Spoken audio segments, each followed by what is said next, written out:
Good evening. Thank you for joining us for another of our Atelier Artworks online lectures.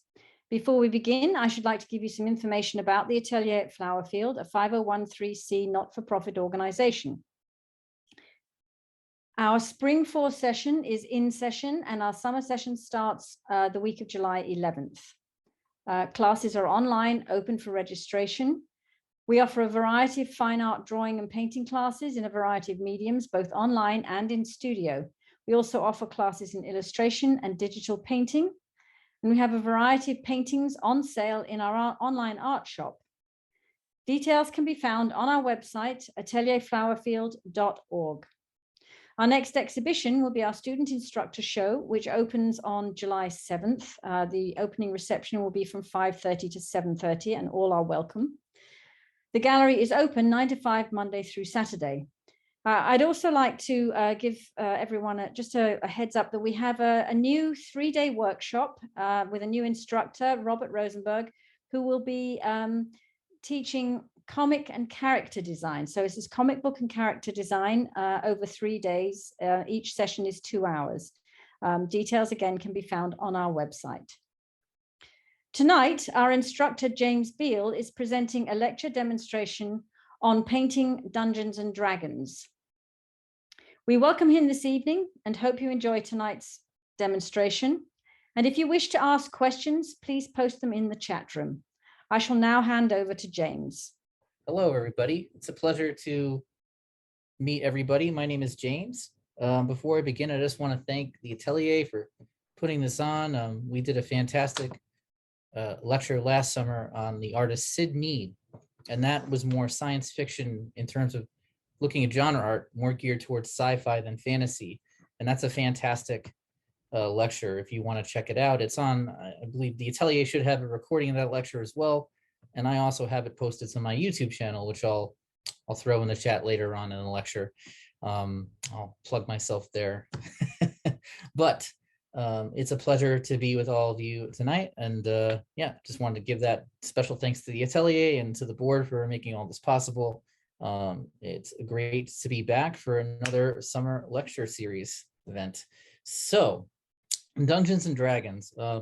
My exposure to Dungeons and Dragons was primarily through the Dragonlance universe, which spawned modules, novels, and toys, and a bunch of other ancillary material. And I didn't know that Dragonlance was part of Dungeons and Dragons actually until I did some further research later on when I got more into the books and I found out it's part of D&D, and that was sort of my gateway into D&D. So I want to give a little bit of a history of TSR, the company, the founders, their impact on fantasy art, and the things that influenced the development of Dungeons and Dragons, mainly Tolkien, which a lot of people may or may not know. Tolkien was a huge influence on Dungeons and Dragons, and it was very controversial because the Tolkien estate at the time that TSR published the first few editions sued the company. And yeah, that's I did not know that. Doing my research for this lecture, I was surprised to come across that, but then again, not super surprised because there's halflings, which are hobbits, and there's a lot of crossover if you play the game or are familiar with the D&D universe. So I just wanted to come at this from my perspective, since going off my experience with Dungeons and Dragons is mainly limited to the Dragonlance universe. That's going to be sort of our entryway into the larger world of D&D tonight. And in a little bit, I'm going to play a pre-recorded oil painting demo in which I paint a complete dragon done in the style of a classic, that classic retro D&D high fantasy painting style. And I take you through the whole process from soup to nuts, how I start a painting, how I block the shapes and values in.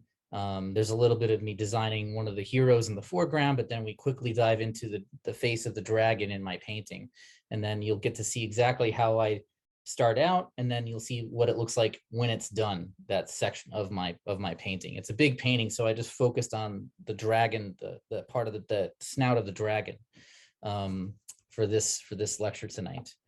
But with that said, what I want to do is look at some of the artists that will spotlight here. If anybody has any questions in the chat or wants to tell me who their favorite Dungeons and Dragons artists are, then go for it. And we're just going to look at some art here that I have popped up. And right away, and again, a lot of the artists that influenced me were born mid 60s, early 70s. And they were sort of like that third or fourth generation of Dungeons and Dragons artists. So we're talking Matt Stawicki, Todd Lockwood, and Gerald Brom in particular were big influences on me. This is some examples of Brom's work. Sort of very known for painting, beautiful women, sort of in the vein of Frank Rosetta, who was a legendary fantasy artist who was a big influence on him. You can see here, this looks like a Conan piece, but also very famous not only for Dungeons and Dragons, but later on for Magic the Gathering. And he actually started it at the very end of the 1980s. And he did I think it was the module Dark Sun was the name of the module. And again, I had to do a little bit of research on the larger D&D universe proper outside of Dragonlance. And this does look like it was done for Dark Sun. You can see just warriors. This is Ken Kelly, who actually did some album art. Ken Kelly was he did a lot of heavy metal. He worked for a lot of heavy metal bands. Another artist that I didn't really look into profiling, but now that we're on his art, I should mention him. Sort of another artist that was very influenced by Frank Frazetta, and we'll spotlight Frazetta as well. If you're unfamiliar with the artist Frank Frazetta, he's one of the most influential illustrators of the 20th century. This is another Ken Kelly piece. You can see very sort of just Robert E. Howard, Edgar Rice Burroughs, all those authors use these artists. Yeah, I think Ken Kelly was I would imagine Brom and Ken Kelly were aware of each other, or Brom was definitely aware of Ken Kelly, that he was a big influence on Brom's art. Getting back to Brom, this is some more of his work. Very sort of earthy, moody, dark colors. And I remember being a kid playing Magic the Gathering. I really loved his work. It's a little pixelated, but that's one of his pieces. You get a lot of really earthy reds. Paint's pretty dirty, and that's another thing you want to do if you're, especially with oil painting, but any kind of painting, is paint dirty, right? And he's clearly doing that here, going for sort of that I would say like a stylized imaginative realism, but he definitely could paint high realism if you wanted to. It's definitely a little more stylized. This is another piece by Brom. I love the sort of contrast between warm and cool in this. Although the whole piece tends to skew a little warm, there's a nice contrast of values in this piece. Another great Brom piece. So let's look at a few more. And if anybody has any other artists that they like, that they want to, again, don't be afraid to use that chat, right? If you have an artist that you'd like us to look at, feel free to put your 2 cents in there. If we have any D&D fans, any historians, this is also Gerald Brom. He worked on, I have some notes here on Brom. He started at TSR. He started on the module Dark Sun in the early 90s. And he actually was the first artist that an entire module was designed around. So he did the entire Dark Sun module by himself, which was atypical up until that point. Dungeons and Dragons artists had shared art duties on modules. There wasn't a unified look, but this was around the time when the art direction at TSR started to take more of a heavy-handed role in terms of they wanted each module or each edition to have a unified aesthetic. So this looks like actually maybe some of his earlier work, but there's no date on that, but that's an interesting image. And then again, Brom was born in 65. So this was a guy, when I was a young kid, he was in like the prime of, just past the beginning of his career, sort of going into the prime of his career. And I discovered him actually through Magic the Gathering. And that was around the same time that the company that owned Magic, Wizards of the Coast, acquired TSR, which produces Dungeons and Dragons. And that happened back in 1997. And that's when I was playing Magic, which gives you an idea of how old I am. That's a picture of him right there. Nice 3/4 lighting. He also did science fiction, some very spooky, very dark, moody. Definitely as a kid, I responded, looking at this artwork now, I think my tastes have definitely shifted a little bit I think, or something that struck a chord with me as a kid at that age, just the darkness and moodiness of it. I would say that his color palette in particular, I wouldn't be surprised if he uses a very limited palette. I know for myself, I use something called the Zorn palette, which is a 4-color palette, and that is yellow ochre. I do yellow ochre, ivory black. It's alizarin crimson, but I switch out, or no, vermilion. I switch out the vermilion for cadmium red. Yeah, so yellow, ochre, ivory black, cadmium red, and white. And then I use cobalt blue as a supplement. So that is my modified limited palette. Sort of it's a Zorn palette plus Zorn palette 1.5, we'll call it, I guess. But I imagine he used a similar color palette for a lot of this stuff. It looks very earth tony. Oh yes, he did the artwork for Doom, for those of you who were nostalgic for that time period in video games. So this was, I didn't realize he did this cover, but again, this was the kind of art, speaking from my own perspective, when I was a kid growing up, I ate all of this art up. So this was an image that was burned into my brain as a 10-year-old. Yes, yes, yes. It is amazing. I mean, and again, I knew I grew up with these images, but I didn't know he in particular did this. I was familiar. He did as far as Magic the Gathering, Brahm did what was it? He did Mirage, which came out in I think 94, Tempest, which was the sort of like a dark, sort of similar to Dark Suns and Dungeons and Dragons. It took place in this dark sort of apocalyptic world, and you know, everything was kind of twisted and dark. Think like a Mordor, like the setting was like a Mordor-like plane. So he did Tempest in 97, Mirage in 94, and he did Ice Age, which I think came out either in 95 or 96. Those were the Magic editions that I played. I kind of fell off of it after Tempest. Ooh, a couple more, and then we'll switch to some other artists here that we have Brahm, and then next in line we have Keith Parkinson. And now, before I go on, I should actually recap some of the history of D&D. So Dungeons and Dragons was originally designed, the game was designed by Gary Gygax and Dave Arneson, and it was first published in 1974 by Tactical Studies Rules, or TSR. And growing up, I always wondered what TSR stood for, and now I know. So that's Keith's work. We'll look at some of Keith's work here. And basically, for those of you who are not familiar at all with Dungeons and Dragons, it's a tabletop game in which players are encouraged to use their imagination. It's a role-playing game where you assume the identity of a customizable fantasy character and go through a narrative that's determined by you and the other players, along with an individual called the Dungeon Master, who is sort of the game master. And you can see Keith Parkinson is actually widely regarded in his generation of the TSR artists that came to prominence in the early 80s as one of the best draftsmen out of the 3 main artists that we'll be looking at today in that group. And those artists are the artists that came out that really elevated TSR in terms of the output that they were producing in the early 80s were Larry Elmore, Keith Parkinson, and Clyde Caldwell.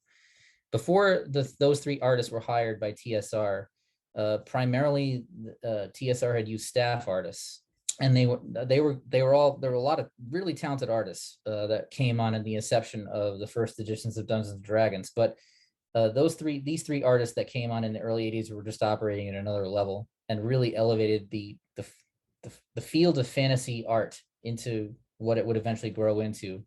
They took the idea of fantasy art and followed in the traditions of artists like Frank Rosetta and the pre-Raphaelites, if you want to really go back into producing something that was going from producing more lighthearted material to what in a sense was high art. Keith Parkinson also worked on Sword of Truth by Terry Goodkind. There's I think that's Wizard's First Rule, cover for Wizard's First Rule. Another series of books by a very controversial author. And honestly, at the time that I read Sword of Truth, I had no idea of what Goodkind's politics were, or that he was extremely controversial. I was also in my early 20s at that time, and you know, this was at the height of, I think, if you're going to talk about Goodkind, you have to talk about what was going on at the time. It was the Iraq War, and Goodkind was a very staunch supporter of the Iraq War. And I didn't know any of that, though, when I read him as like a 20-year-old. I just thought that he had a really cool developed magic system. And I was really interested in the idea of the same with Robert Jordan, these magic systems that, let me go back to, I just got off Keith Parkinson there. These magic systems that were based more on laws of physics than, a soft magic system like Tolkien. Unfortunately, Keith Parkinson passed away. He was born in 1958. Unfortunately, he died of leukemia in 2005. It's extremely sad, but you can see he's very tight, extremely controlled, but still has a lot of energy, and was known for his serpentine dragons, this sort of like very snake-like serpentine dragons, and just insane levels of detail. That's more of, I think that might be a fan art, but this is just beautiful. Let's look at this one. Stunning. And definitely reminds me of the pre-Raphaelites. This is a little more sci-fi, but still sort of space fantasy, I suppose. Minions of Splegworth. Excellent. And you can see he still has a very high, high degree control of value, right? Like his colors are dirty. That's a theme with these guys, is they all paint dirty. If you're trying to paint realism, especially like, high realism, you want to paint dirty. There's shades of gray in it that we see, that we subconsciously pick up when we look at objects in real life, that you're never just looking at a straight green or a straight red. There's always a ruddiness and a grit to that red or green in real life. And that's something that I see a lot of beginners do, that, to be honest, is sort of a mistake, is they preconceive of what that color looks like, and they try to just get it to its purest form, which again doesn't exist. Even pure black, I would argue, and some people probably fight me on this, but like pure black doesn't really exist in real life either, unless it's a pigment that's made. There's like, I think, a pigment that you can paint your room pure black and it looks ridiculous. It looks like someone standing in space. I mean, but pure black almost never, I've never seen it in nature. It's always going to skew green and warm, or it's going to skew blue, right? And blue is going to give you cool shadows, and green will give you warmer shadows. You can also do a red black, a black that goes brown or red. But I tend to, when I'm doing faces especially, I'll either go green or blue with my blacks. So you can see just beautiful. There's a little bit of Frank Herbert Dune homage going on in this one, it looks like. It's just stunning. I mean, this must have been some of his later work. It looks like he definitely got better at his faces between this piece and some of his earlier work. Anytime you get a man interacting with a beast, or riding a dinosaur, or training a dragon, it's always a good, or a hero or heroine, I should say, doing that sort of thing. Those are always interesting pieces. It's a little pixelated, but I like the narrative in this piece. So this is Keith Parkinson, again, someone I wasn't really aware of, because he was an old timer, right? I came in and I was looking at guys from when I was a kid. The guys that were working were a bit younger, right? They were all Gen Xers, right? So I was like looking at these guys like Brahm and Mastawicki, who were about 10 to 15 years older than me. But those guys were looking at guys like this gentleman, Keith Parkinson. They were idolizing guys like this. I wasn't even aware existed until I started working and going to conventions. And I'm like, wait. So yeah, just stunning levels of control and detail. Almost, to a point, like, opposite of Rosetta. Rosetta is not controlled. And when we get to Rosetta, you'll see. So we've done Brahm, we've done Keith. Let's go to someone who's on the opposite end of the spectrum, Frank Rosetta.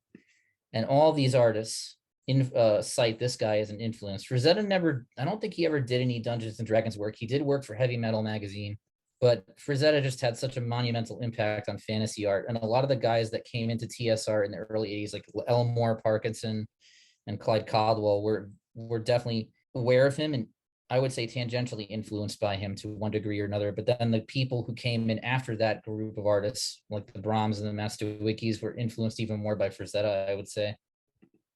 This is Rosetta when he was still with us. He unfortunately passed away in 2010, when I was just getting out of art school. Actually, I went to art school a little bit later. I went to art school. I was there at Pratt. I was 25 when I went to Pratt and graduated at 30. So I remember I graduated in 2011. He passed away in 2010. That was really, that was tough, because he was a big influence on me as well. You can see the Death Dealer in the background there, just stunning, stunning work. That's him when he was younger. probably using industrial grade turpentine, which is not a good thing. There was a lot of artists back then were not aware of the health hazards of turpentine. There's Mr. Clint Eastwood himself, the man, the myth, the legend, with, it looks like a, I don't know if that's Dirty Harry or what that was for a particular movie that Clint Eastwood starred in. Some art from Rosetta that always stuck out at me. This one always, I love the marble, the texture he got, and the cat in the foreground on this piece, and just the fact that it's the exotic setting just kind of speaks to me. If you want to talk about fluidity and energy, this piece is just incredible. Let's look at a couple more. That's one I haven't seen before, but just great command of the human figure. Very much like, kind of reminds me of like a modern day Michelangelo, the way he sort of hypermusculizes the figure, but also there's so much gesture and movement going on that, I wish I could, speaking for myself, get this level of looseness. I think Rosetta might have done, I don't think if he did alla prima or not. I assume he was working off another drawing, but he might not have been. Sometimes the backgrounds become pea soup, but that's okay because you're not even looking at the background. You're kind of just looking at the figures and just great colors. And let's get out of there. So anyway, before we get in the weeds in Frank Rosetta, this is his most famous work, which is sort of a washed out picture of it. One of his most famous works was Conan the Barbarian. I don't know why they didn't get him to do the movie posters, but they didn't. I think this is a more accurate colorization of the image. It's got more of a red tint to it. But that's Rosetta, huge influence. Was born in 1928 in Brooklyn and died in 2010 in Florida. Another guy who was very big was Boris Vallejo, was born in 48 in Peru. And again, kind of known for more women and just beautiful, idealized human figures. Great at drawing faces, but definitely more tight than Rosetta. And definitely had more painted. He painted in a way that I looked at a lot of Boris for kind of like honing my own, fine-tuning my own painting technique, where Boris just paints super thin and he's super confident in his brush strokes. And like, I always like these images here. This is kind of a cool image with the dinosaur and the female, like she looks like she's like CrossFit or something. His wife, Julie Bell, incidentally, was a bodybuilder. I think they were both bodybuilders when they were younger. So that's why a lot of the subjects in their paintings are like, look like bodybuilders. And like, why they're so idealized looking is because I think they were in that community and that's what sort of spoke to them. But no, they definitely were known for just a training, I guess you could say, painting conventionally attractive people. So, but some of Boris Vallejo's earlier work from like the 70s and 80s has a little bit more of a painterly look to it. It's a little bit looser. This one in particular, I really like, because this is a good image if you're trying to do a master study or learn on. This is actually a good Boris image to use because it's got some really nice blocked in shapes and values. Some of his later work, he gets very, very, he's painting like not even fat on lean. He's painting lean on lean, and he's going really quick, and he's getting a lot of glazed effects, and it's really tough to kind of get in there and figure out what's going on if you haven't been painting for a while.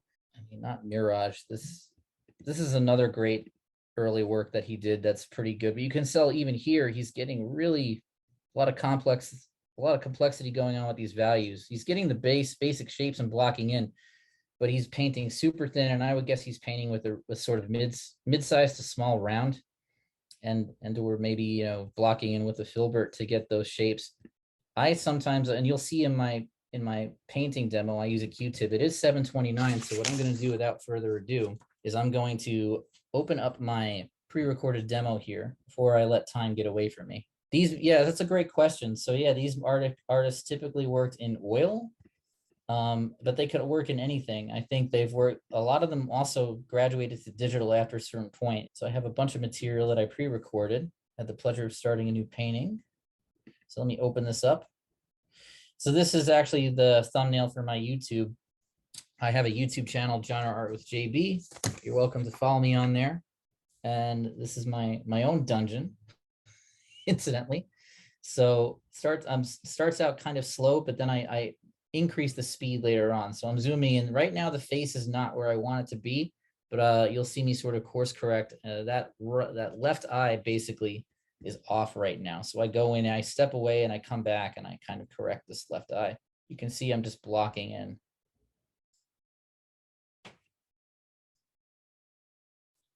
And this is what I do is I use Photoshop to create a mock-up of what the painting will ballpark look like. And then I go in and after I've mocked it up in Photoshop, I print it out and I laminate the photo. And I do a one-to-one. You'll notice that my face is one-to-one. And a lot of these guys, Parkinson, Cadwell, Stowicki, all these guys painted one-to-one.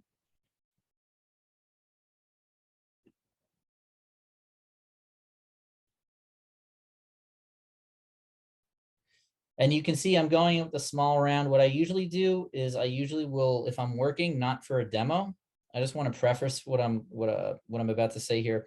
When I work on a painting, I work from the front, I work from the back to the front, and I work with the big brush first, and I narrow myself down to a small brush. The one exception being in the beginning with the protagonist or subject of each piece, I usually nail down the face right away, because for me, I struggle with faces and I need to be fresh when I'm doing them, especially if they're like bigger faces. So I tend to, while I have my most of my calories, my mental calories still with me, I tend to get the face out of the way. And it also helps me, okay, so this is how the face is going to look in that value structure that I'm establishing. From there, I usually will switch it up and go to the back of the image, and I'll work from the back to the front, and I'll use a large filbert, like a large rounded brush, and block in the sky, block in the middle ground, block in the foreground, block in the extreme foreground, and the characters. And that's the order that I usually work in. I also, when I start my painting, depending on what section of the painting I'm doing, I'll oil in. I'll do a little linseed, a thin film of linseed oil over an area first, just to get a little bit of, help me facilitate coverage and give a little bit of vibrance to the pigment. But for this particular image, this face, what I did here was I wanted to get it done quickly, so I didn't oil it at all. I just kind of globbed the paint on there, a little bit thicker than normal, but still very thin, still kind of like lean on lean. But I just kept piling the paint, the layers right on top of each other, wet and wet, until I was happy with the face. I stepped away, I think, for 24 hours and came back, adjusted it, and then went into the sky and the dragon. So that's sort of what I did with this particular piece. And that's usually how I start all these big paintings. Let me switch over to the chat here. So yeah, the mediums I typically work in, I work in oil, watercolor, gouache. I work in all of them, but I prefer oil. And we'll see there's a little bit of lull in the action here. Let me just move that slider along. What I'm doing, when you see pauses in the action like that, what I'm doing is I'm actually mixing my colors.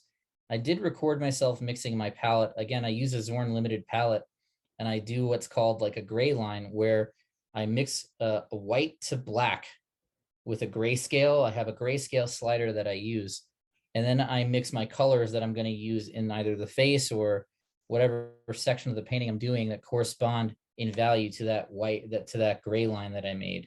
So I have like a grid by the end of the palette making process. I have like a grid of colors that I'm using.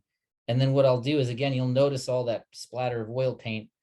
Before I took my color checker away, I had splattered oil paint on that color checker. That was me running the colors over the face to see if the color in the reference matched the color on my brush. And then if I, because it's laminated, you can use a bit of linseed oil and a Q-tip to wipe off your color checker. And I got the colors pretty good. The photo's definitely a little more exposed, but that's fine. And I think that I don't know if I fixed that eye yet. Let's see, let's go a little bit. Yeah, I did. I think I fixed it at that point. Looks like it's darker, and I adjusted the highlights. So I'm using a Q-tip to kind of oil in right now. Just getting that sky, getting ready to paint in that sky with my arm in the way.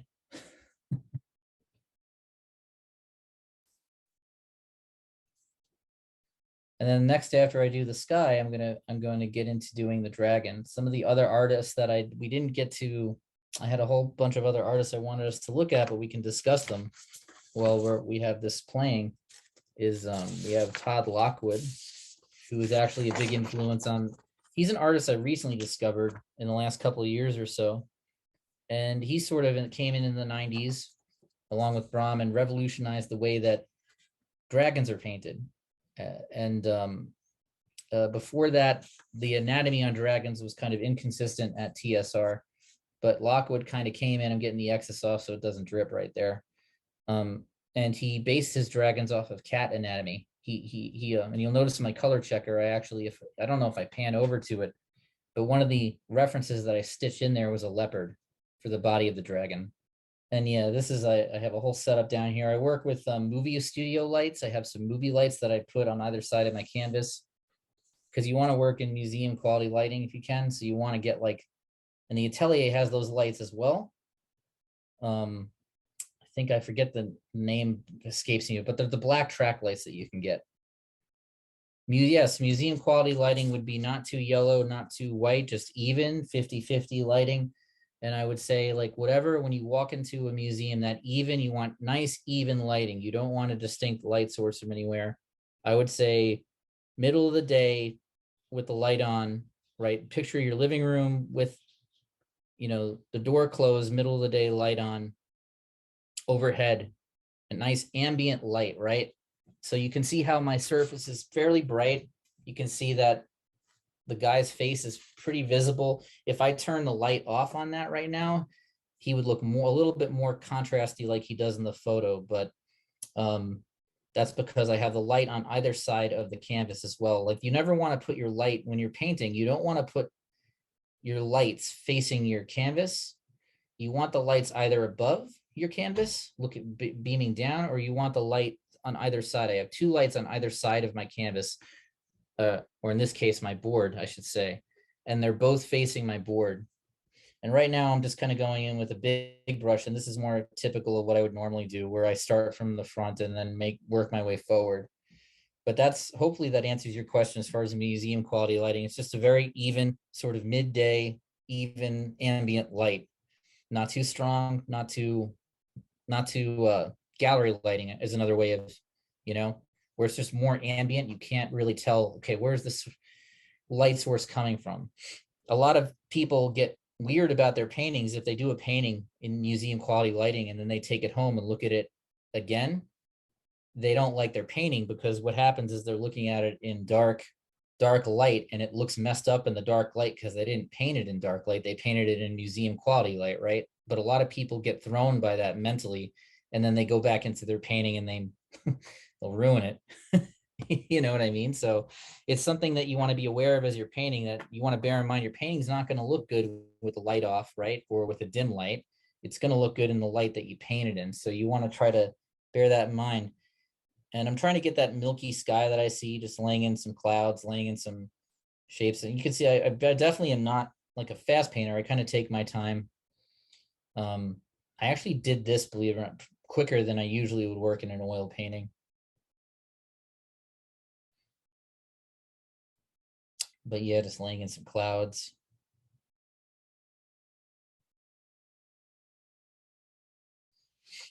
And the underdrawing also is really important. I know a lot of painters will paint alla prima. I know that there's some structures at the Atelier that are very good at painting alla prima.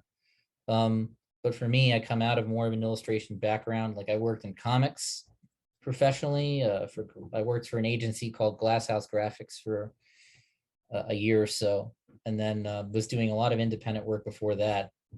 And I come out of a drawing first background. So for me, it was just second nature to go off of a tight underdrawing. The thing is, you just don't want to be a slave to the underdrawing, and you don't want to know where to add the detail in your drawing and where to let the paint really pick up the slack, because that can tighten up your painting and stiffen it up if you're not careful. That's the advantage of doing alla prima. To look more like a Rosetta, it'll be extremely loose. But yeah, you can see that I'm just kind of noodling away at this. And then I crank the speed up quite a bit when we get to the actual dragon. But question about underpainting with this art style. Go for it. What's your question? I definitely would recommend it if that's your question. I would say definitely want to do, if you're going to do realism or sort of a more realistic type of look, you really want to have like a solid underdrawing. And again, you don't have to render every single thing. Is pencil art okay? Yeah, I use pencil. This is what I'm doing. I'm using pencil. So if you want to use Vine charcoal, I mean, everybody has their own method. Again, I come out of that comic book background where I'm used to using a mechanical pencil. So let me explain my process. I'll get into more of the technical as you're watching me lay in this sky. So what I do is first I get MDF4 board from Home Depot. And actually, when I started getting back into painting at the Atelier, I was teaching the in-person comics class there. And I just had an urge to start painting again. And I really spent my first year teaching at the Atelier. I was already drawing 10, 15 years, but I was a little rusty in my painting because I hadn't painted in some time since Pratt. So what I did is I spent that first year of my teaching at the school I took advantage of the studio there and really just leveled up my painting and gathered up all the knowledge I could. And so what I ended up doing was one of the other instructors at the school told me when I was, looking at canvases and surface to go with MDF board because I'd explained that I don't really like cotton canvas. It has too much of a tooth. Linen is too, I don't know, it doesn't have enough sturdiness to it. I like to hit the board a little bit and beat the board up. So, MDF was a logical choice. And what I do is I get the MDF board from Home Depot. I sand it down. I make a peach colored acrylic gesso and I'll apply the gesso, sand it once, apply it again, sand it again. And when I sand it the final time, I leave a little tiny bit of a tooth similar to what you get on linen so that the paint grips and it doesn't wipe off. You don't wipe off layers underneath. And so what I do with my gesso is I will take acrylic paint and mix it in with the gesso. I use yellow ochre, red, and white and get it to like that sort of orangey peach consistency. I find it's good for flesh. And it also, you can the colors pop off it. So you can it's good to create haze effects with. It's got enough heat to it, but not so much. It's, you can do earth tones over it. You can do like more brights over it. It's just a good gesso to use. And so I swear I'm pretty much at this point, I've got a formula down where I just use the MDF board. And so after I've gotten my board to the point where I like the tooth on it, I'll then go into the computer in Photoshop. I spend at least like a day or two just meticulously searching reference. And then I mock my color checker together. I do a 1-to-1 printout, and then I do my underdrawing based on my mock-up. I use a HB 0.5 Pentel mechanical pencil to do my underdrawing with. And I find that works well. I don't use a softer lead because it can smudge. I don't use a harder lead because if I need to make adjustments on the fly, it's harder to erase. And I don't want to go in and pick up any of the gesso by beating up on it. So you can see I'm getting that milky sky now. And I'm trying to keep my edges soft. I'm going to have to go in actually after the fact, probably when I'm able to sit down and do more of this and reactivate some of those edges, which you can do in oil. That's the other thing people in oil don't really think about when you're painting in oil is you want to make your edges as soft as possible when you're doing organics, particularly human faces. And, to mimic that camera lens, that effect that you get of the camera, when you look through a camera, you're getting a lot of soft edges in that camera shot, right? So, you'll see I did some of the ruins behind the head in the character, and I kind of didn't just do the face, but I went out a little bit from the face. That's because I wanted to get wet on wet with those edges while the paint was still fairly loose and not hardened. But how do I color? Yeah, that's how I color my gesso. I'll use an acrylic. It's like, acrylic gesso combo. There's other artists that don't like acrylic based gessos. There's a guy I follow on YouTube who's absolutely phenomenal. And he is just a master portrait artist. I don't use that term lightly, but he's pretty incredible. And he doesn't like the acrylic gesso. I prefer the acrylic gesso for what I'm doing because I'm not, he's doing a slightly different thing than me. He's focused exclusively on portraits. I'm focused on imaginative realism. So, I mean, that's sort of, almost apples to oranges in some ways. Not really, because we're both doing realism in some ways, but he's got pretty tight photo reference right in front of him, whereas I'm stitching together stuff, and I get it. Everybody has their own method, but this is just we'll see if it speeds up a little bit here. We're almost getting to that halfway point. There was a little bit of a time jump. So you can see it looks like I definitely fixed the face. And then I fixed that eye. The eye was a little janky before. So I went in and fixed it. And I moved the position of the camera a little closer so we can get a clearer visual of what I'm doing. I am left-handed, so I do apologize if my left hand gets in the way.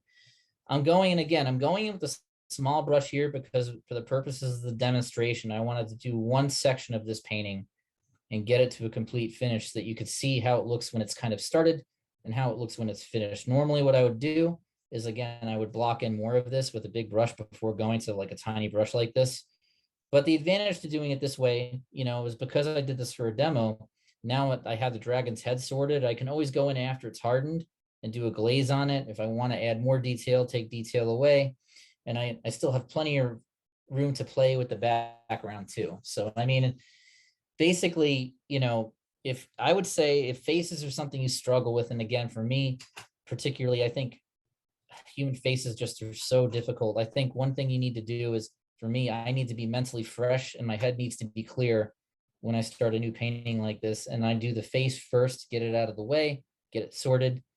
So, and I do it while I'm fresh, so I'm not rushing through it. And then that that leaves room for the dessert of the piece, which is the imaginative component, which is this dragon, which was a blast of paint. And with the dragon, I'm going in a little bit like thicker. I'm not going lean on lean as much. Still going in painting pretty thin though. Even with like imaginative stuff where I don't have to like be quite as meticulous, I can make more of it up. I still paint pretty thin.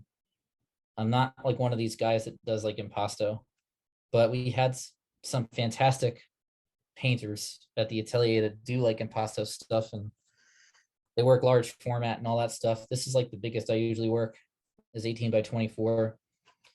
And when I do book covers, because I do some book covers as well, I'll work at this size. It usually takes me a couple weeks to knock out a cover because I'm doing it around my in-person teaching and my other teaching, and I have other smaller commissions I'm doing, and I'm doing shows. So like, if I could just sit and work on it, I could probably knock it out in like 4 days or something. But because I'm stepping away and coming back, generally it'll take me about 2 weeks if I'm on a job to do a piece. And if I'm just doing a piece as part of a series, it usually just is like, several weeks. Over the course of several weeks, I'll knock out an oil painting. It just depends on what I'm doing it for, what the purpose is. But this dragon was tons of fun to do. And you can see like the luminosity you're getting. It looks like Naples yellow, but that's actually just yellow ochre with made into a cream. I'm going in now and I'm doing a wing. In the wing, I want to add purples and yellows and reds to it and create like this sort of feel of a membrane and go a little like crazier with the colors. The dragon is generally going to be green, but I wanted to go a little more rainbow, and I wanted to make the wings look more beautiful. Like this, I also am going to give the dragon more feathers and do like a raptor, give him more raptor features. Because the last few dragons I've done, I did like one that was sort of like a polar dragon in a previous painting I did. The idea being that this dragon would be living in like the polar regions of the planet somewhere. So it was blue, and I gave him fur. And then the piece I did before that, I did like an Asian, Eastern inspired dragon, so it looked like a serpent. This particular dragon is going to be more sort of bird-like, or more conventional, like a conventional dragon, but with more tropical, vibrant colors on the wings. You can see I really like to take my time. I'm not, when I'm doing these, I kind of get in the zone and that's a good question. Yes. So excellent question. Yes, I do look at reference. I don't do the James Gurney thing, where James Gurney is a famous paleo artist and he will make models and maquettes. A few of my students do that. A few of my students make models, I think, of their work. And I'm all for it. With this particular piece, because I was under the gun a little bit, because I was getting it ready for us today. So I wanted to knock out this face quickly and knock out this dragon quickly. I didn't use a model for this, but I do look at reference. I reference meticulously. I also look at a lot of art though.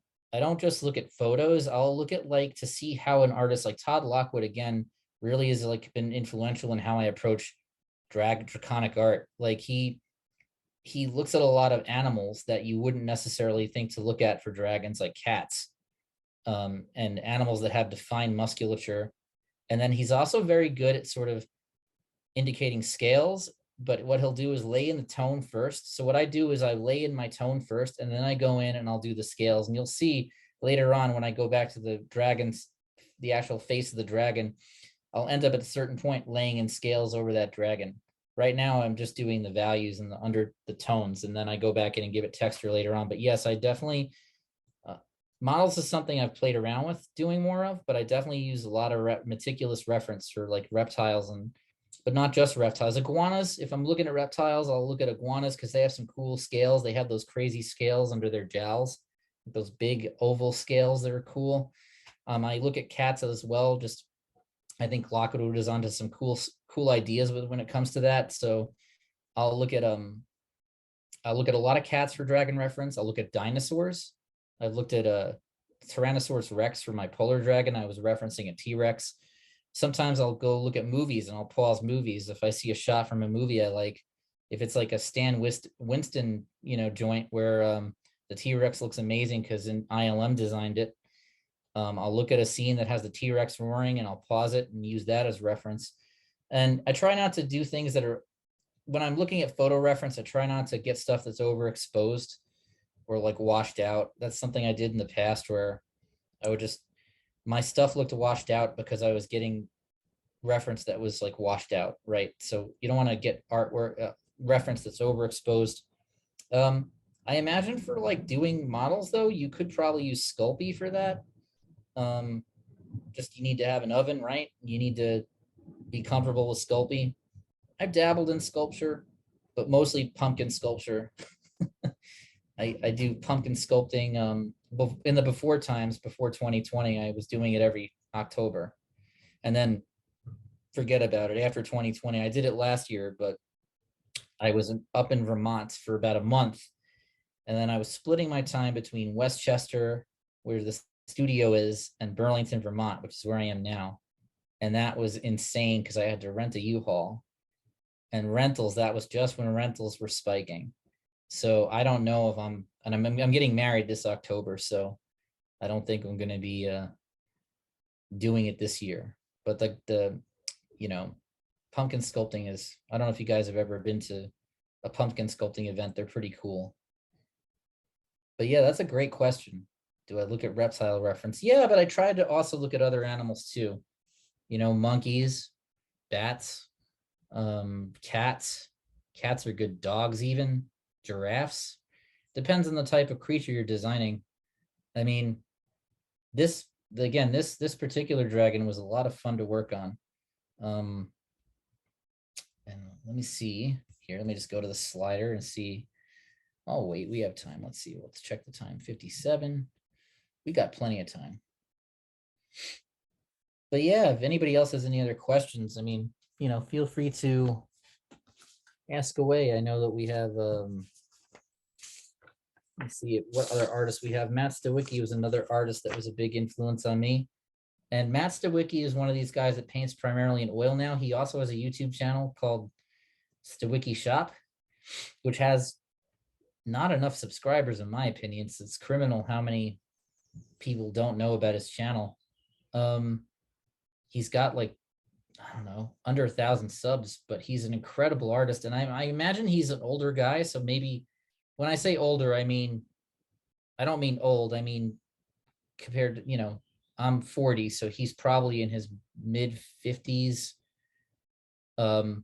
Maybe he's just not as savvy with YouTube, so he doesn't really take it too seriously. I think he just kind of goes on there and he doesn't advertise it, or, it's for him, YouTube is more of an afterthought. So he's just going on there and taping himself. But the artwork is incredible. And Stawicki Shop is the name of the channel. And I think he sells his stuff on there. Definitely someone you should check out. And he actually switched to digital early on. Well, he worked for Dragonlance, which was an offshoot of D&D. And he did the books that came out in the, there's my shoulder. Yeah, I can definitely explain that. So basically, as soon as my big shoulder gets out of the way, um, what I did for cats, and maybe what I'll do is I'll share my desktop at a certain point, and I'll show you the color picker that I designed, so you can see. But basically, off panel right now is that big color picker that you might have noticed I taped up from earlier on my board. It's still taped up to my board. It's just not, we're not seeing it because the aspect ratio of the phone, right?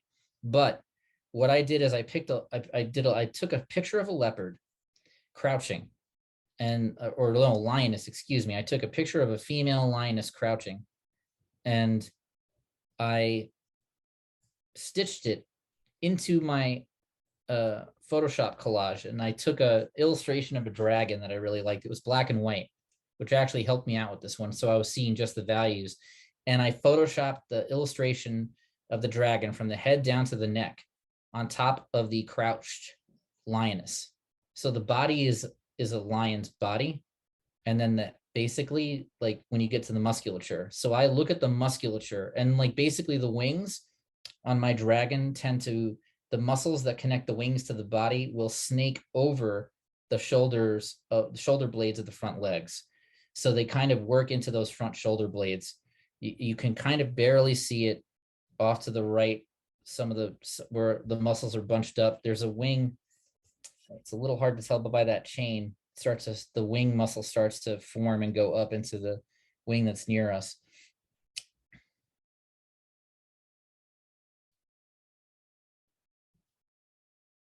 Yes. By one of the artist's cats. Yes.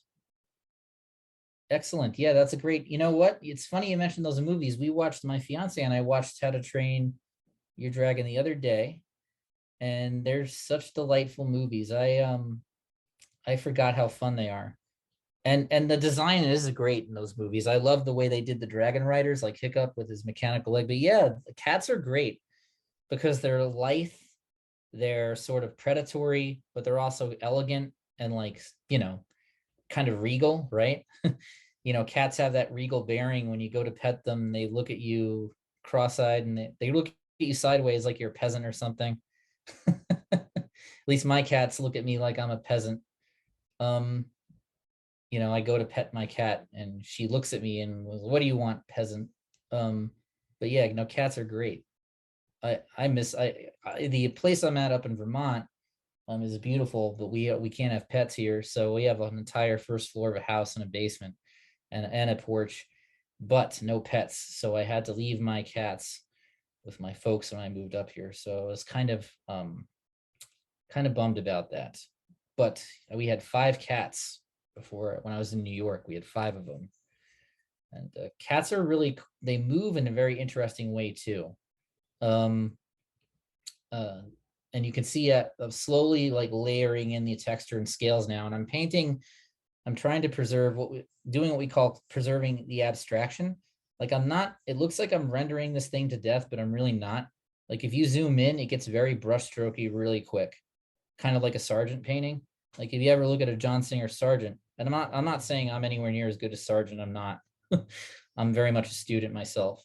But what Sargent did was he would keep it very abstract when you looked at his paintings up close. And when you look at them from far away, they tighten up. And that's kind of what I'm doing here with the dragon. Trying to anyway. Again, not nearly as good as Sargent. Sargent was a genius. I mean, I think he also worked extremely large and extremely, you know, John Singer Sargent's an artist that everybody should go to the Metropolitan Museum of Art and check out his work. It's incredible. It's large format. Like I think the pieces are 20 feet tall, and he did these things really quick, and they look super tight from far away. And then when you go up to the piece, it just looks like a bunch of random brushstrokes. And there's my, so I'm just, I don't know what I'm doing there. I'm kind of giving us a headache. There we go. Now that we've all got vertigo, let's continue with the demonstration. I think I'm just repositioning my camera so that we get a little bit more of a visual here. Let me just skip ahead a tiny bit. I was mixing, that's what was going on. I was mixing colors on my palette. I also, as far as palettes go, I use paper palettes. I use palette pads, but I use the gray, the ones that are tinted. I don't do the white palette paper. I use like the gray tinted palette paper because you can judge the color easier off of it. If I'm run out of fancy schmancy palette paper, then I'll use the white palettes that I have. But, you know, these are mixed media brushes too, these small detail brushes. But if I'm working bigger, I like Zen is a good brand of brush to use. You know, it doesn't really, the brand is sort of incidental. You just want good quality brushes. It could be Winsor Newton, it could be Zen, it could be whatever. You just want, like, I tend to use the synthetic bristles. And again, I'm not oiling down this dragon. I'm kind of globbing the paint on quickly. You know, I'm not, you know, generally I'll take my time a little more, but for this, I wanted to try to get this entire dragon's face squared away. I could have spent the demo blocking in the dragon, but I wanted to give you guys an example of what at least a section of this thing would look like finished. Because it's nice to see like the start and then the finish of something, right? So I figured doing a bust of a dragon would be a good way to go. And these are, again, this is a fairly large painting. So this is like a 5x7 section here, but how do you clean your brushes? Actually, yes, I'm glad you mentioned that. These are great questions. So, because there's so much to cover, I can't think of where to start. So it's good that you guys are asking this stuff. So yeah, so I actually don't clean my brushes, especially if I'm doing human faces. I don't clean my brushes because I want to paint dirty, and I want to get as much of that gray and grit in my human faces and even my organic animals too, like my dragons, as possible. The only time I clean my brushes is if there's a really stark value change. And I mean like stark value change. Then I'll clean my brushes. I go thin, and then I'm wiping my brush down periodically with paper towel, very frequently in between strokes with paper towels to keep the coat thin. And whatever grit or grime I have on my brush that after I wipe it down, I'll mix that into my next neutral color, because I'm usually going cool and warm neutrals. But then if I'm going to an extreme value shift, right, then I might clean my brush, and I'll use like a DaVinci brush cleaner. What are non-toxic synth thinners to use? Terpenoid is non-toxic. I don't know if it's non-toxic, but it's better for the environment, and it's less toxic, right? It's odorless. I don't think it's toxic per se. Obviously, you don't want to hold your nose up to it and breathe it in, but if you have it and you seal it and you're using it consistently, but sealing it, and you're in a well-ventilated area, I think you're okay with terpenoid. What about medium? Yeah. So medium, I use, there was a time where I used liquid, but I've quickly got away from that. I don't like liquid. I'm much more of a wet on wet guy now than I was when I was going through that phase. I would say medium, I use linseed oil is the one thing I really use. I'll also use sometimes I'll use stand oil, and then you can, other times, trying to think what else. I use a painting medium by Winsor & Newton. It's actually called Paint Medium. And so basically paint medium and linseed oil do similar things. They improve luminosity. They help you manage transitions between edges, so you can soften edges easier. And they also prevent the paint from cracking as well. And they improve flow. And that is linseed oil, refined linseed oil, and that's also Winsor Newton paint medium. It's called Paint Medium. So that's what I would. And if you don't have the money for a brush cleaner, I think if you get, do you varnish when done? Yes, I do. I do varnish when done. And now I wait 6 months before I varnish it, because if you don't, what I did in the past was I didn't wait 6 months, and you can get smokiness to the painting, because what happens is as the paint is hardening, it doesn't dry oil paint, but it hardens. And as the paint hardens, what happens is, it releases fume. It not fumes, but it releases the paint in gaseous form, I guess, over time. And what happens is if you varnish it too early, the paint evaporates and is trapped inside the coating of the varnish. So you get like a smokiness to your painting. But if you wait 6 months, the paint will be hardened enough where you can safely varnish it. And so for varnish, off the top of my head, I have a varnish downstairs that I use. I want to say it's I'd have to look honestly, but I could definitely find that information out. I haven't varnished in a while, so at the moment the brand escapes me, but I think it's a Winsor and Newton brand. I use pretty much swear by Winsor Newton. I know some people don't like Winsor Newton. It's funny, we have a Holbein wholesaler up here. And like he also was like, the art supply store. He's the local sort of Dick Blick up here. And I went in there and I asked the guy after I moved up here, I was like, hey, you guys got like Winsor Newton paints? And he like got all crazy and yelled at me and told me Winsor Newton's horrible. Gambars, yeah, Gamblin. People use Gamblin. The guy that I follow on YouTube, that portrait artist that I talked to you about, he uses, I think, a Gamblin based solvent when he's doing his underpainting.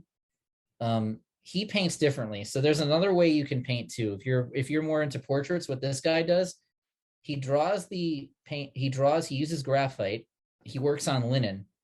He'll draw his underdrawing on linen in graphite. And then what he'll do is he will then paint, make a sepia. He'll use that Gamblin solvent and mix in like a sepia scale palette. And he will trace every line on his underdrawing, trace over it in a sepia and block in the whole thing in sepia. Then he lets it dry 24 hours. Then he goes back in with an underpainting where he's painting thin.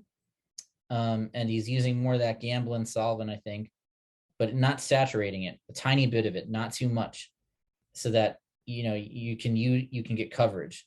And then what he's doing is he's going in and doing the averages, like those warm and cool neutral averages first. Then he lets that dry 24 hours. And then on day 3, he comes back in and does the modeling and the details. And the work does speak for itself. I have to say he's phenomenal. But for me, I just prefer wet on wet. I prefer this sort of a little bit more of a fast and loose way of working, and a little bit more of an abstract, sort of trying to just embrace that abstraction. Like, the Boris Vallejo sort of thin on thin method is sort of what I prefer. I also work on panel, not linseed oil, not linen. What am I saying? Not linen. I know like a lot of painters swear by linen. I've been told to do linen in the past. There's people at the Atelier that that other instructors that have tried to get me into linen. Someday maybe. I just am used to, but then again, I'm used to this now. And I think that's important too, is when you're painting, whatever you're comfortable doing, you want to just like go with that, whatever's easy, right? Don't overcomplicate it. If you have a formula, it works. Like, you get into a formula, then don't reinvent the wheel. A lot of painters, what they'll do is they'll try this method once and they'll try that method once, and they never settle on perfecting a formula. And in the beginning, you want to try different methods for sure. But if you get to a certain confidence level with a certain way of doing it, then you just want to like work it that way and get really good at doing it that way so that it becomes plug and play. Like at this point, doing it this dragon right now, I could tell you when I was doing this, I was not thinking too hard. I was just kind of plug and play. Again, with certain things like faces, I'm always going to be, my head will always have to be clear. But with these sorts of creatures, I'm just on autopilot right now at this point mentally in the painting process. I'm not overthinking it, taking my time. Again, I'm a slow painter. Generally, I like to take my time. So oil kind of is like a paint. I feel like it's like a painter's paint, right? If you like to take your time and noodle away at stuff, oil is the paint for you. If you're trying to do a magazine cover really quick, you might want to do gouache or acrylic. Like I've done gouache for rush pieces and stuff. If I'm trying to get a bunch of pieces ready for a show, I'd switch to gouache and I'll just knock out tons of gouache pieces. I don't know if we have any fans of gouache in the chat, but I would recommend gouache. Gouache is pretty versatile. You can use it with watercolor. People say it's difficult. I don't find it that difficult, but then again, I don't find watercolor that difficult either, and watercolor tends to give people trouble. I found oil more difficult initially, believe it or not, before I kind of like learned to let the medium do the work for me. Do you do thumbnails? Yes, I do. I do thumbnails. In fact, for the Mulan style dragon that I did a piece that was sort of a Shang-Chi Mulan homage around the end of last summer. I did extensive thumbnails for that piece, you know, designing the character, designing the serpent. But then other times I'll just switch right to the Photoshop mock-up. At this point, I'm kind of confident enough in my method where I just kind of mock things up in Photoshop. Obviously, the best thing to do is paint from life. You know, life, there's no substitute for the real thing. But when you're doing imaginative subject matter, you have to get creative, especially if you're on a budget. You know, and you can't afford to necessarily go out and hire a model. It's good to know the Adobe suite, because getting the Adobe suite as a student or a teacher with that discount, while still expensive, is far cheaper than going out and hiring a model and then, you know, light metering, professionally shooting that model. Like, again, a lot of artists, a lot of veteran painters are really well versed in like photography as well and shooting the subject. I'm not. I'm good at photo editing because I actually worked as a graphic designer, so I know the Adobe suite. I teach Photoshop as well, but I'm not that great at photography. I'm not a professional photographer. I have people in my network that will shoot my photos. Actually, one of the other instructors, Bill Graff, was kind enough to shoot a bunch of my pieces last time I was down there. So, like, shout out to Bill. Thanks for helping me shoot those pieces. Save me a lot of money, my friend. But yeah, no, and Bill's a fantastic instructor. I would say, like, I learned a lot just from having discussions with Bill when I was getting back into painting. And you know, he turned me on to a lot of these techniques that I'm using. Because you got to remember, when I was getting back into painting, again, I was a 15 years of drawing under my belt and working in the industry, but I had not painted since Pratt. So we're talking like a 5-year break and like 8-year break, maybe. Yeah, 8-year break. And so my drawing at the time when I was at Pratt was not nearly as good as it was when I was teaching at the Atelier. So like I kind of like cratered and burned with my oil painting when I was at Pratt. But then when I went back to it at the Atelier, because my drawing was so much better at that point, the painting was way better than it had ever been. And that just kind of ignited this sort of addiction to oil painting that happened. And from there, I just got my skills up. Spent about 2 or 3 years just continually painting, because I already had the drawing at that point and just got familiar with the medium, different mediums, and learned how to apply my drawing, how to synergize my drawing and my values, my way that I indicate values. And so that was kind of cool. That's the benefit of drawing, though. Alex Ross, it works in gouache, pretty amazing. Yeah, he's crazy. Alex Ross, he's good. There's a French artist too that draws in a similar style to Alex Ross. You'll see here I'm holding my arm away. I don't use those rods that they have you guys use or something. Like they have those like poles with the balls on the end that you can use to stabilize your arm. I just kind of hold my arm. But Alex Ross is an incredible draftsman. He's incredible at judging values. And but there's a French artist who no one knows about, who I've never heard of, who I discovered when I was at Pratt, who's like twice as good as Alex Ross is. And like, he's insanely fast. He did like a 200-page comic in that sort of high realism style, but it was just, the timeline had to have been crazy because there was just 200 to 300 pages of this. It was in this hardback. It was a French painter. I forget the name of the guy, but he, if you look up French sci-fi art, Alex Ross, or French sci-fi art, Alex Ross style, it might come up. It was a cyberpunk book, but there's tons of talented people. If you go on ArtStation, there's some insane artists on ArtStation. I can't go on there too often. Even me at this stage, it's easy to get intimidated, but you just got to use it to get encouraged. You can't get put off by like, there's always going to be an artist that's further along or older than you in drawing years, I find. But yeah, Alex Ross is great. Rosetta, obviously, the Death Dealer is great. Oddly enough, Rosetta's granddaughter has an Instagram called Rosetta Girls, and she kind of handles all Frank Rosetta's art sales, the Rosetta estate. And I've had some really positive interactions with them on Instagram. You know, they're really pleasant, nice people. Um, uh, you know, I follow them, but they're busy. You know, they don't follow me, but it's because they get bombarded by collectors, I'm sure. But they're really good to follow. I'd recommend following them because they do like prints. You can see Frank Rosetta's work on skateboards. You can see it on mugs because it's cool to see his work on licensed products, to see how it translates. And his style was, again, sort of retro, like the stuff, the Keith Parkinson, the guys that came after Rosetta were way tighter. And I appreciate Keith Parkinson's like draftsmanship, but there's just something about like how loose and dynamic Rosetta is. Like the energy in his figures is just incredible. And then you can see sort of the Rosetta influence in Brahms' work too. Um, Mastawicki, again, a little bit more influenced by Keith Parkinson, I think. He cites Rosetta, but I think everybody kind of cites Rosetta. I mean, I've cited Rosetta on my own website, but I honestly think I'm probably more influenced by James Gurney than anybody else. James Gurney, Todd Lockwood, Boris Vallejo is a big influence of mine. Those are the three big ones. Rosetta, I would say to a degree, but Rosetta is definitely just way better at being loose than I am. So good at being dynamic. It's something that I still am kind of working towards, I think. But you know, I'm trying to think who some other amazing comic book artists. But those are great questions you guys are asking. Yeah, you know, solvents and whatnot.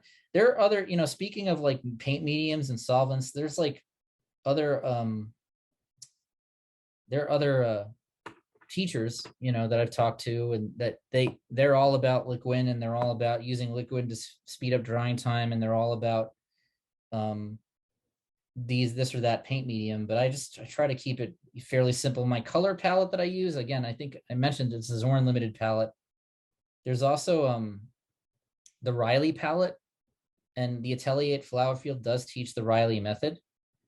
I find that the Riley palette for me personally, and I think it is beneficial to know and be aware of, but it's a lot of sort of like planning, and like it's a little hard to get around in the beginning. And for me, I just prefer the Zorn limited palette because it's no fuss. You just four colors plus blue and you're good to go. And then if you can do a gray line, you're good. You know, if you can, you know, use it to judge your values, then you don't need to really go any more complicated than that. And then as far as my drawings go, my human figures, I looked a lot at Andrew Loomis. I looked a lot at George Bridgman. Just when I was trying to improve my comic work, because I had editors. I had the guy at Dark Horse Comics. He told me that my figures were really bad, and this was when I was trying to get work out of Pratt. And he was like, "You need to like get better. Your figures are really bad." So like, I was like, "All right, I need to go back to the drawing board."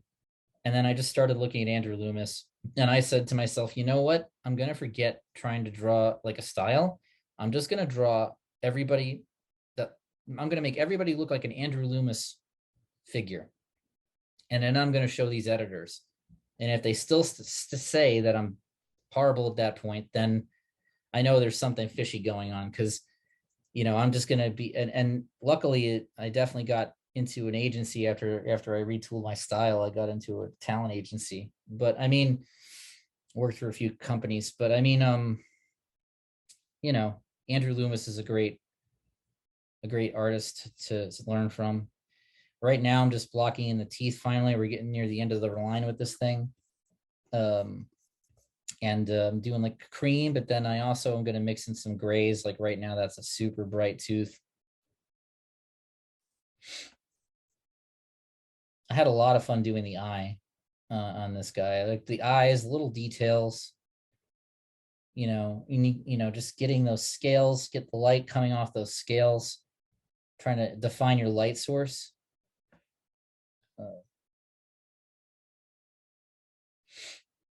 I love, you know, it's funny. I guess I could probably talk about painting for hours and hours.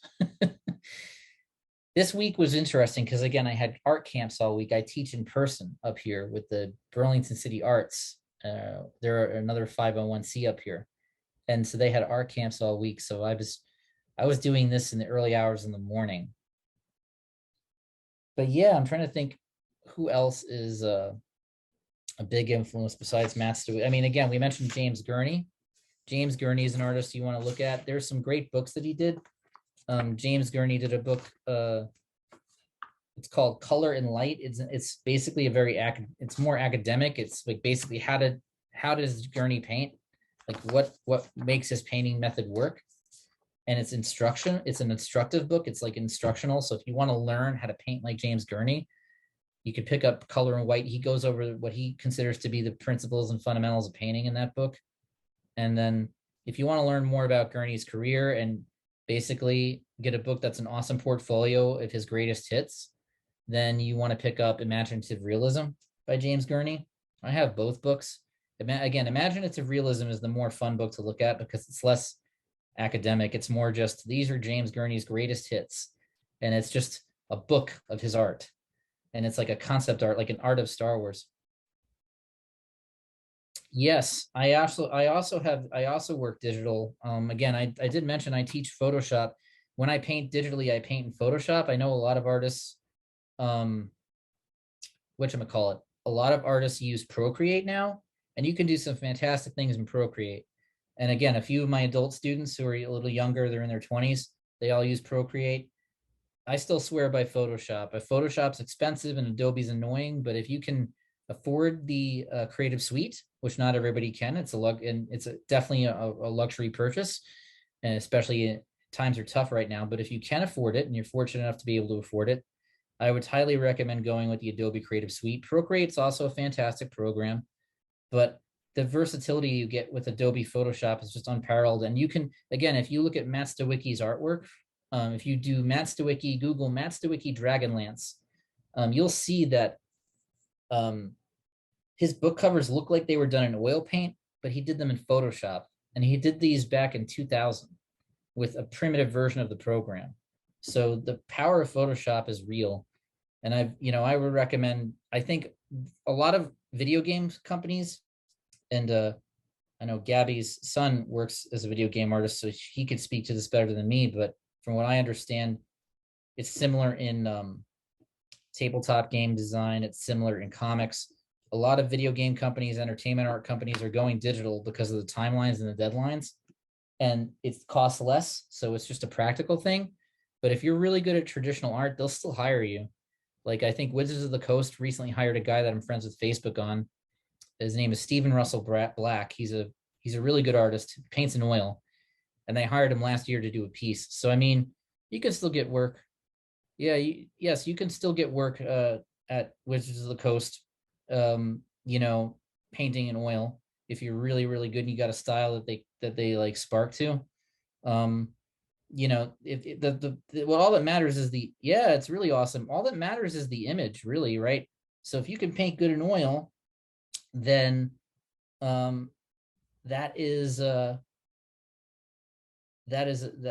all. If you can paint good in oil or paint good in digital, it doesn't matter as long as the image looks good.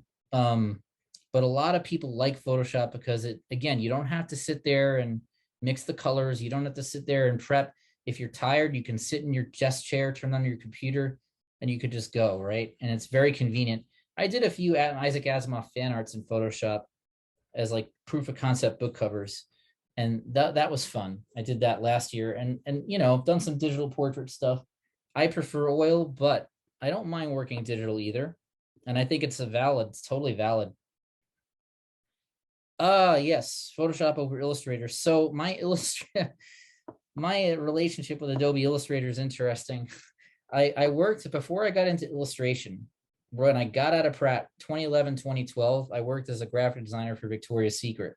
So I worked in the pink division. I was working on the yoga pants graphics and whatnot. And I have to say that Adobe Illustrator is a very good tool for t-shirt design and for print production. If you're going to work on t-shirts, you need to know Illustrator just because it's instrumental in formatting files to be printed correctly, screen printed. Illustrator, however, I would not necessarily recommend as a picture making tool. I would recommend it as a graphic design tool. But if you're going, it's ironic because it's called Illustrator, but they should really call it Adobe Graphic Designer. And they should call Photoshop Adobe Illustrator, because really, to me, Illustrator is not an art making program so much as it is a graphic design program.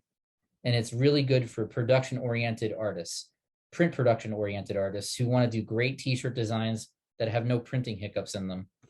I also worked for a printer in Greenlawn, street artist. He worked on a lot of hip hop material, and he would do t-shirts for hip hop artists.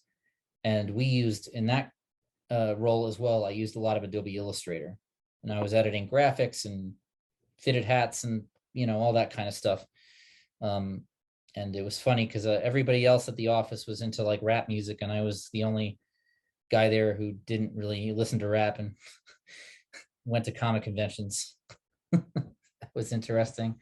I also met a lot of, believe it or not, I met a lot of rappers actually working in that job. I met one of the guys who was in a 50 Cent's band, whatever that was. He came into the studio, and then I met one of the members of Wu-Tang Clan came in. Wu-Tang Clan's a really old rap group from the 90s. Some of you guys might know about it, some of you might not, but that dates me. Yeah, no, they're that gives you an idea how old I am. They were big when I was in high school. Now I don't know who's big now.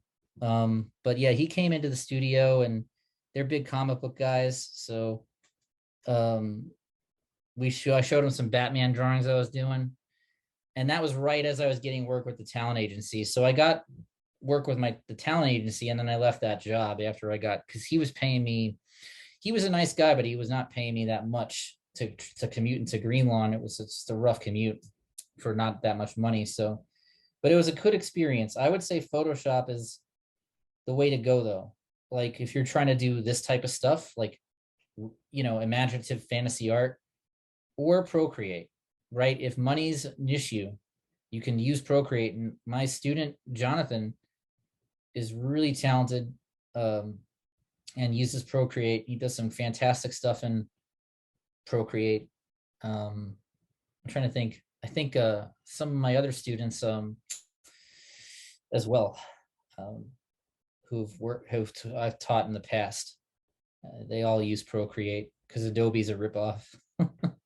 The only reason I'm able to afford Adobe is because it's recyclable. It's a recyclable thing for me at this point, right?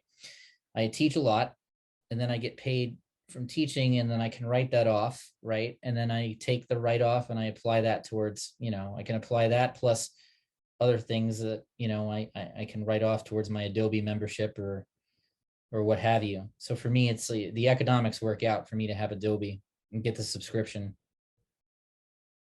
You said you think the program would it be the one you? Yes, yeah. So Illustrator, yes, exactly, yes. So Illustrator, Adobe Illustrator. I was saying like they shouldn't call Adobe Illustrator Adobe Illustrator. So they should call Adobe Illustrator Adobe Graphic Designer. Like it's a graphic design program because it's vector based and it's used for large format. Whereas like Photoshop, they should just rename that Adobe. I don't know, Adobe Paint. I think there might already be an Adobe Painter, but you know, it was one of those things that like people don't realize. I find Illustrator, some people love it. It's a powerful program. I do find it, as someone who is good in it, I still to this day find it a little counterintuitive. It's very hotkey heavy. You have to know Illustrator hotkeys and key commands. And Illustrator is its AI is very fidgety. It's very stubborn. So you have to tell Illustrator exactly what you want it to do in order for the the program to work the way you want. Whereas in Photoshop, it's more tactile. The commands are, it's a little more easy to get a handle of from point A to point B in the interface wise. So you can see I'm slowly been noodling away here. I've kind of got my teeth in. At this point, what I'm doing is I am, let me see. Oh, I'm almost to the end of this. Well, you know what? This is great because, let's see, we started 7 to 8, 8 to 9. So we still have some time. So we can look at some more maths to wiki art after I'm done with this demo. But yeah, what I'm doing is I actually reactivated this paint because it was dry. So I did put a little linseed oil in this paint at this point. And just going in, I start with a neutral here. I'm starting with a neutral, then I'm going in with a medium round and just getting some shapes and shades in there. And then I'm going to go in after this and just wet on wet, knock in the highlights. And this part I actually did fairly quick. Right now what I'm doing is I'm mixing in linseed oil on my palette. And then you see I think I switched to a filbert there. Oh no, medium round still. Trying to match up the values in the upper jaw with the values in the lower jaw.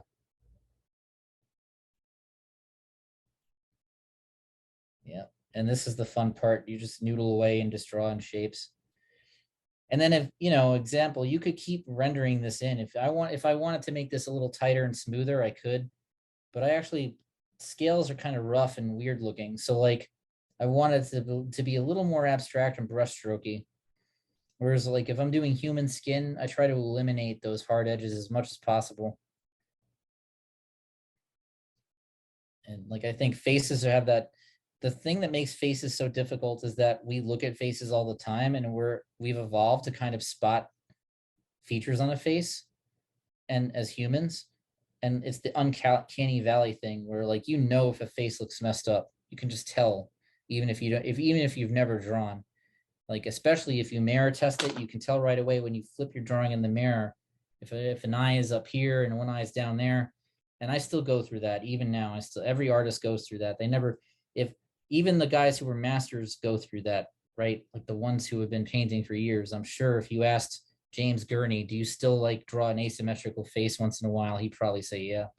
I mean, it's very difficult to do symmetry. And that's why when you're doing something like this, you don't do alla prima necessarily. At least I don't want to worry about the structure of things while I'm trying to get the values and colors correct. I want to have the structure all in my underdrawing so I can focus on the painting when I'm painting this. But I think, let's see, I think this is about to go, we're about to go to time. And I think we 134. Yeah, I think it's going to click off here. Just put the coup de grace on these teeth in the foreground there. And then let's see what else I think I might do some other little tiny bits down here. And yeah, that's my stinger. And usually it's accompanied by music. So let me stop the share, or actually let me just get this out of full screen mode. And again, we still have a little bit of time, so let's look at some more artwork, shall we? This gives us a chance to sort of spotlight some of those artists that I didn't spotlight before, and you guys can ask more questions if you're curious. I want to thank those of you who are still with us for hanging in there and spending the evening with us. I do appreciate it. I know that I'm a slow painter, so certain parts are like watching paint dry. I imagine that was kind of a a joke, right? My attempt at a joke, right? Watching paint dry. We left off at Boris Vallejo, right? So I mean, fantastic draftsman, fantastic figurative artist, and then even definitely sort of beautiful women was his thing, pinup women. I never really was into that aspect of his work. I thought like I was more into the guys fighting monsters aspect of it, but his figures are quite beautiful. Like they're beautifully done, beautifully constructed. I think this one has like a very sort of dreamlike and surreal. Like look at that wolf. And again, you can see just fantastic command of shadow and value. And like he was probably, if he wasn't using a Q-tip for some of this, he was using a very, very, very soft round. And maybe a filbert to block stuff in. But again, painting super thin, lean on lean to get these shifts in value. Like there's no impasto here whatsoever. He's building it up here for the highlights, but it's just fairly lean. And then here he's getting more abstract with the wolf. You can see up here at the edge, he's getting more brushstrokey. He's drawing a little bit more, describing more, with even kind of almost getting into line with the fur. But just fantastic. And then let me show you guys Matt Stawicki. So Matt Stawicki, again, another TSR artist, getting back to Dungeons and Dragons. All these guys studied Loomis, they studied Bridgman, studied Rosetta, right? So that's the through line. Rosetta and Tolkien is the through line with a lot of these Dungeons and Dragons artists. Matt Stawicki for me is one of my biggest influences, I think. Todd Lockwood and James Gurney. Let me try and find like a Matt Stawicki Time of the Twins. This is from the Dragonlance Chronicles book. This was done in Photoshop. So that's what I mean when I say Photoshop is just an insanely powerful tool. Like this looks like it was done in oil. I mean, or acrylic possibly, but I mean, this sky looks like an oil painted sky. You know, and he did this back in, I think, 2000 or 1999 using Photoshop 3. It's pretty insane. But I bought several copies of these Dragonlance books just for the covers, and I still look at them when I paint. And I could be quite obsessive. I'll hold up my paintings. I'll hold the books up next to my paintings to make sure that I'm getting it to a level that I feel like I need to be getting it to. I'll print out Matt Stawicki's faces and hold his faces up to my faces. I mean, I think it's important to like really shoot, like, you know, have like a standard to shoot for. And I feel like he's a really good standard to shoot for. Like just, this is a fantastic image. It's a smaller image. It's pixelated too, but you can still tell, I mean, it looks like a Beauty and the Beast. And he also worked for Magic the Gathering. He did obviously Dragonlance again, which is the sort of my gateway into the Dungeons and Dragons sort of community. Dragons of Autumn Twilight. We have the character of Tanis Half-Elven. And again, as a kid, I thought these were, you know, as a 19, 20-year-old kid, I just like, I couldn't believe that someone painted this. I was like, what? Someone actually painted that? It looks crazy. How is that possible? But now, again, 20 years later, I kind of understand, like, he was just really proficient with the tool and understood light and shadow and value and structure. You know, I love all the beautiful autumn colors in this one. And again, his dragons were color themed. Each cover, you'll notice this has a lot of green in the cover. Other paintings that he did, like this this one had a lot of orange and autumn colors.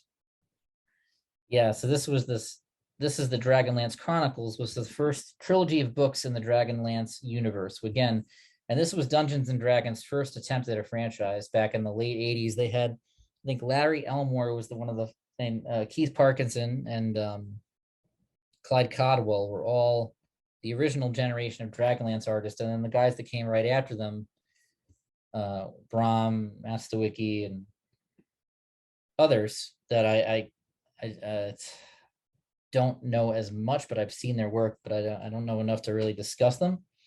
But those are the artists that I like. So this one, definitely, like, he's focusing on the characters a bit more here. He's getting a little bit more illustrative with the dragon, even like maybe a little more cartoony, which is fine, but still a great image.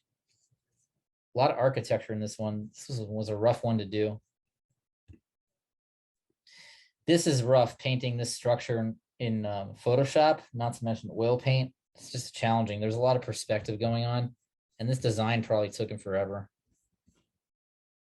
The less architecture you have to deal with, I find it way easier.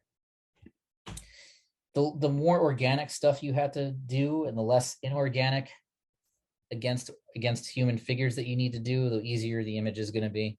Human figures exponentially make the image harder, and so does architecture. See, that's Matt Stawicki. It's an older picture of him. Again, he's a little bit older. I think he would be in his mid-50s now, but he was working when I was sort of a kid coming up and becoming aware of this stuff.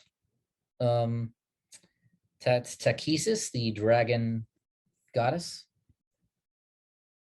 Let's see if we can get a shot. And this is just a pastiche of his different covers.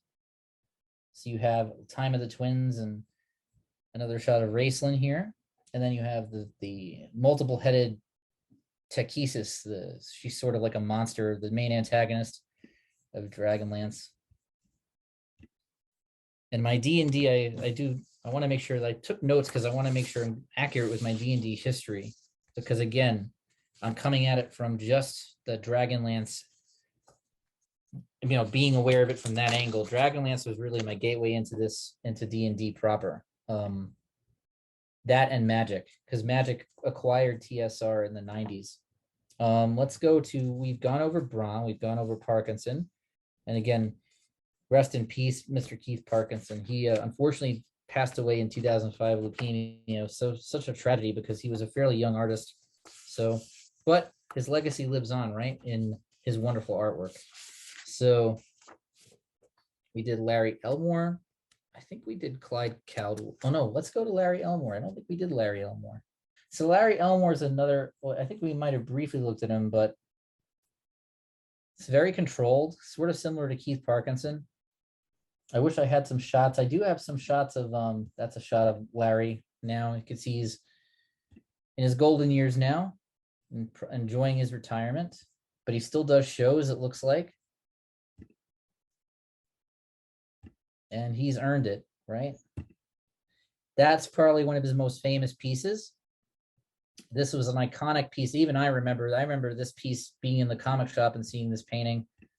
Yeah, so this was like, again, one of those pieces. This came out in the mid 80s, I think. And it sort of was one of those first pieces that TSR did after the initial first generation of staff artists that they hired in the 70s. These guys came in the 80s and they just elevated it and brought a believability to the creatures that didn't exist before, and just a dynamism and a completeness to the artwork. Not to say that the art that was there prior was bad. It was less complete in it as a whole. It was more, the art was for D&D, but in this case, at this point, the art is taking center stage, and it goes from being for the D&D universe to sort of being D&D art, right? With a capital A. And I love the sort of, we're not even getting this guy's face, but just kind of reminds me of a video game art too. There's a video game called Castlevania, which has the heroes in this sort of pose, same sort of heroic pose. And then I love all the gold and oranges. Yeah, Castlevania is a great franchise, but the original game, I think it was Simon Belmont, the main character, is in this pose, but he's, instead of a sword, he's brandishing a whip. So, and it's a magical whip that can kill vampires. So you got to love old school Nintendo. Those are the ideas that they came up with. A funny story about Castlevania. I was at a show carving a pumpkin. I was at an event and I was sculpting a pumpkin. It was a live sculpting event. And this old Japanese guy came up to me and he told me that he worked for Nintendo America on the original Castlevania. And he was, because I did a Castlevania pumpkin. But it was based off the Netflix show. And it was 2019. So it was the year that I think season 2 came out. And I did like a Trevor Belmont pumpkin. And like he came up and he was like, "Oh, I worked on the original game. That's awesome, man." And I was like blown away. I was like, "Oh, that's cool."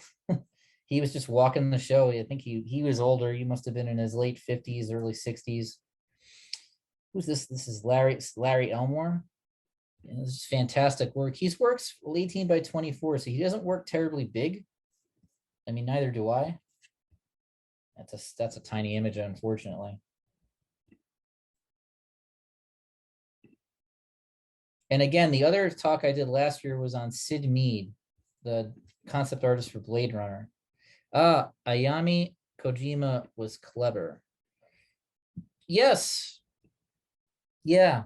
And again, I don't know too much about the Castlevania team. I know more about the Mario Brothers development team from that time period. There's a YouTube channel I follow called Nintendo Video Game Historian, and he goes over 1980s Nintendo and all the key people that were involved in the Mario franchise. And I was sick with a bad stomach virus about a month ago, and I just put that podcast on and listened to that while I got better. because each video is like 3 hours long. They go over the making of Super Mario Brothers World, Mario 3, Mario 2, Mario 1. It was very interesting.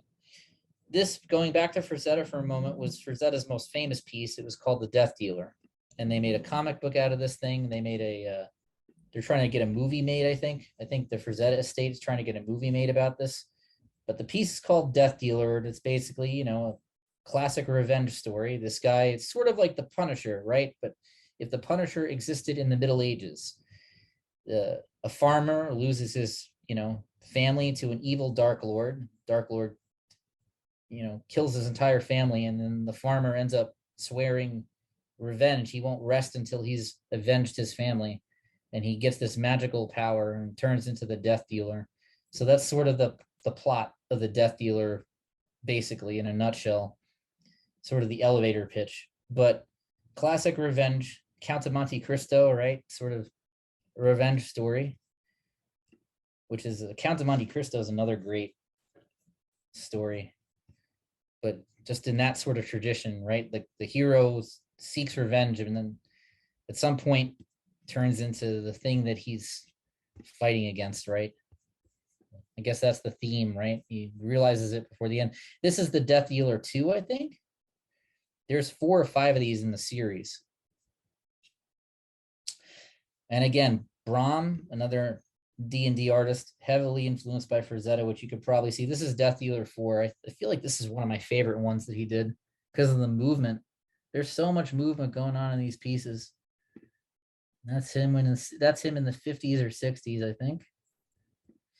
Rosetta was a very good-looking guy when he was younger. He was a motorcycle guy. He was an athlete.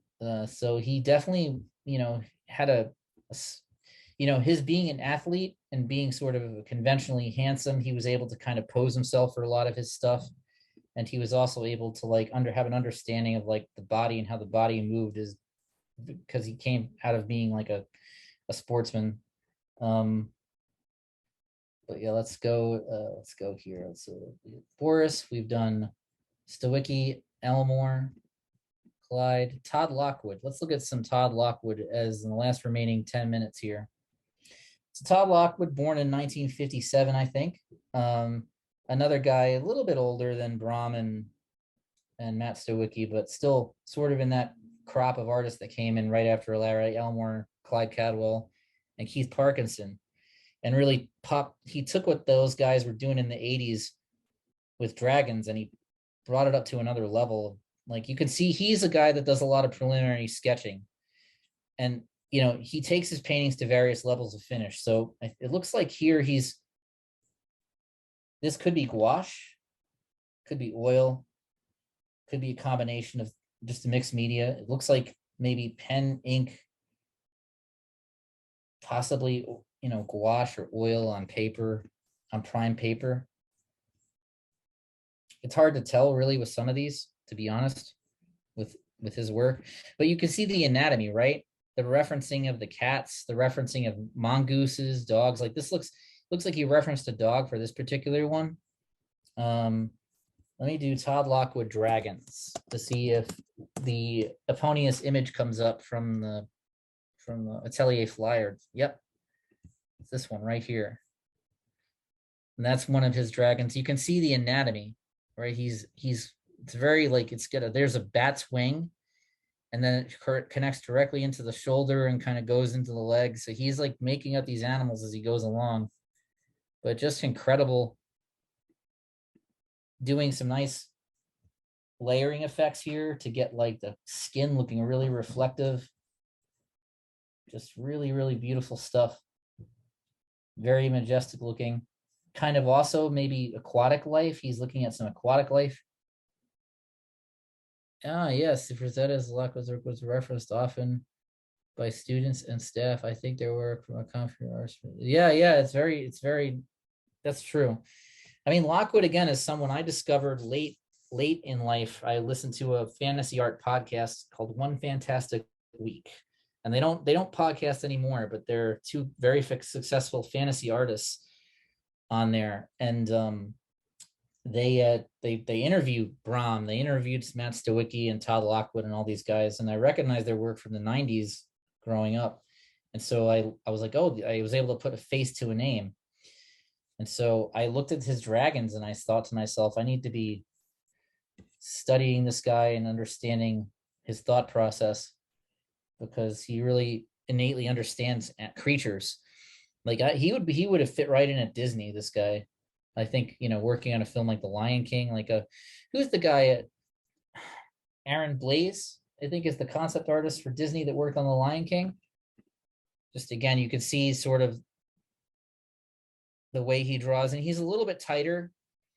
Like Gurney is really good at dinosaurs and dragons as well, but Gurney is definitely way looser, way more brushstrokey. Todd Locke was just going in and hyper rendering every little scale, which is sometimes you want to do. Other times you want to be a little more loose. I think it really depends on the dragon. Like I really like this particular image. I actually referenced this. I referenced this image for one of my dragons because I like the way Lockwood handled the scales. He's able to just give a luminosity. He really uses the yellow as an illuminant, which is something you want to do. Like never use white, always yellow as an illuminant. I know we're at 57, so I'll keep going until we get cut off. But yeah, no, this is a fantastic fantastic image. I'm not as crazy about Lockwood's faces, although his faces aren't bad. They're very well done, and they look like they're not stitched into the painting. They just get a little, do you want to paint muddy? But I don't know, maybe it's the poses. I much prefer I really like this dragon though, and this is a good Cameron. I think maybe it's the helmet. I'm not crazy about that helmet design, but this was done in 98. Yeah. So the final painting finished. I'll show you a shot of so I basically just did that dragon head, but I'll show you a shot of it finished. Let me go to, hold on one moment. We're at 58. Let me get out of here. I'll show you the section finish that I did. You can see it from far away. You can see how much I still have to go on it. This is going to be an 80-hour painting that I did, but I'll show you that because I'm still painting it. I did that section for this demo, but let me go in. This will also, I'm going to throw this up on YouTube too, just so everybody has access to it. But yeah, so that's basically, no, I don't know if I have that clip of it panned out from far away. These are just different clips.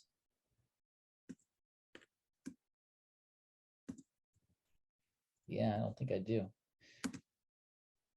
Anyway, it is time, but these are just some videos I didn't get to. The clips that I felt just didn't go with the flow. But here you can see the color checker really quick before I zoom in.